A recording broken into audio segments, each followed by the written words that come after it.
Korrupsiya kelajakka tahdid, korrupsiyasiz xoli muhit. Darhaqiqat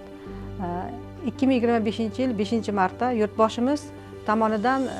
korrupsiyaga qarshi kurash milliy kengashining huzuridagi yig'ilishda bir qancha vazifalar ko'tarildi. Mana shunday vazifalardan biri, demak, korrupsiyaning yoshlarga bugungi kundagi salbiy ta'siri va korrupsiya kelajakka tahdid ekanligi va shu bilan bir qatorda korrupsiyani oldini olishda yoshlarning vazifasi qanaqa ekanligi va nimalarni amalga oshirish lozimligi ta'kidlab o'tildi.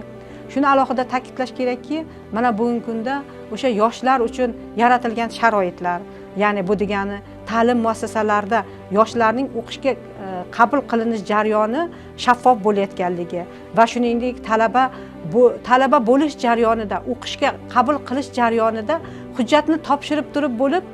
so'nggina oliy ta'lim muassasasini tanlash bilan bog'liq bo'lgan masalalar ham demak mana shu korrupsiyani xoli muhit bo'lishiga, ya'ni ta'lim muassasalarida ta'lim muassasalari korrupsiyadan xoli muhitga aylanishi va shuningdek bu kelajakka tahdid bo'ladigan korrupsiyaviy xavf-xatarlarni oldini olishga qaratilgan chora sifatida ekanligi belgilab berildi. Shuni alohida ta'kidlash kerakki, prezidentimiz o'z ma'ruzalarida bevosita yoshlar korrupsiyaga murosatsiz munosabatda bo'lish va shu bilan bir qatorda ta'lim muassasalarida ayniqsa o'sha yosh avlodni hali maktabga bormasdan turib, hali kichkinaligidan ularni, ya'ni o'sha bog'chagacha ta'lim muassasalarida ta'lim olish jarayoniga qadar kelish jarayonigacha bo'lgan holatda demak korrupsiyadan xoli bo'lishini, korrupsiyaga murosatsiz munosabatda bo'lish bilan bog'liq bo'lgan masalalar ham ko'tarildi. Yana bir masala shundan iboratki, bevosita bu korrupsiyani oldini olishda, ya'ni yoshlarning o'rni nimada iboratligi ham belgilab berildiki, demak ta'lim muassasalarida yoki bo'lmasa maktablarda tarbiya soatlarini o'tish jarayonida yoki bo'lmasa o'qitish jarayonida bevosita korrupsiyadan, ya'ni korrupsiyaning salbiy holatlari, korrupsiyani oldini olish masalalari, korrupsiyaga murosatsiz munosabatda bo'lish bilan bog'liq bo'lgan masalalarni ham demak dasturlarda kiritish va talabalar uchun yoki bo'lmasa maktab o'quvchilari uchun bevosita o'sha dars jarayoni sifatida ularga ta'lim tarbiya berish bilan bog'liq bo'lgan masalalar ham ko'tarildi. Shundan kelib chiqib turib aytadigan bo'lsak, kelajakda demak o'sha kelajakda tahdid bo'ladigan korrupsiyani oldini olishda yoshlarning o'rni yana bir shu narsadan iborat deb ta'kidlab o'tildiki, bularni ya'ni kadrlar sifatida, ya'ni kelajakda ularni ishga qabul qilishda bevosita o'sha obyektivkadan voz kechish holatlari va shuningdek buni natijasida o'sha iqtidorga ega bo'lgan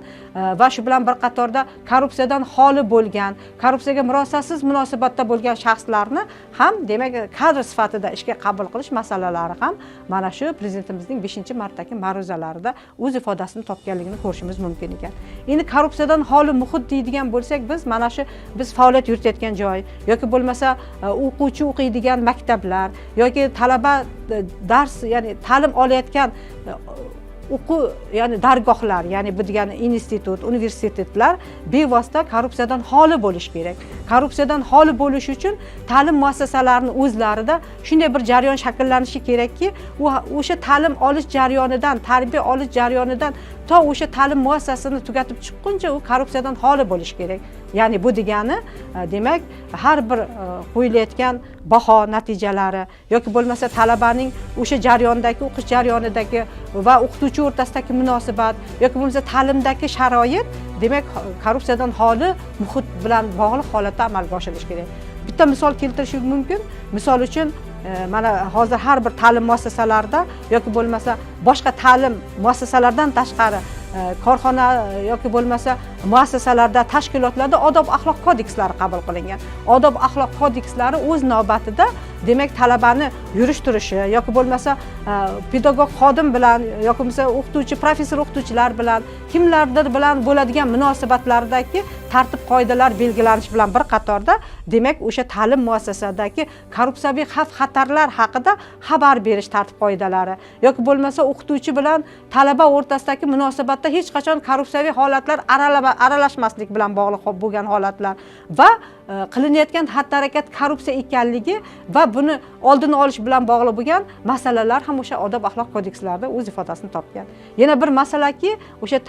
kelajakka tahdid bo'ladigan korrupsiyaviy holatlar haqida demak u yosh avlod yoki talaba yoki o'quvchi bevosita o'sha xavf xatar bo'layotgan bo'lsa yoki bo'lmasa bo'lish ehtimoli bo'layotgan bo'lsa, bunday holatda xabar berish tartib qoidalari ham belgilab o'tilgan. Ya'ni bu O'zbekiston Respublikasi Vazirlar Mahkamasining 2020-yildagi qarori bor. Ya'ni xabar bergan shaxslarni rag'batlantirish bilan bog'liq bo'lgan va shuningdek xabar bergan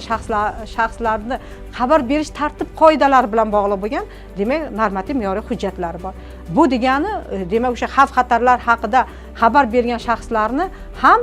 o'sha nima deydi, sir saqlanishi ularning shaxsi va rag'batlantirish masalalari nazarda tutilgan. Shundan kelib chiqib turib, prezidentimiz o'zlarining ma'ruzalarida, demak, o'sha yoshlar o'rtasidagi korrupsiyaviy xavf xatarlar kelajakka tahdid ekanligi va buni oldini olish uchun barchamiz mas'ul ekanligimizni ham ta'kidlab o'tganlar.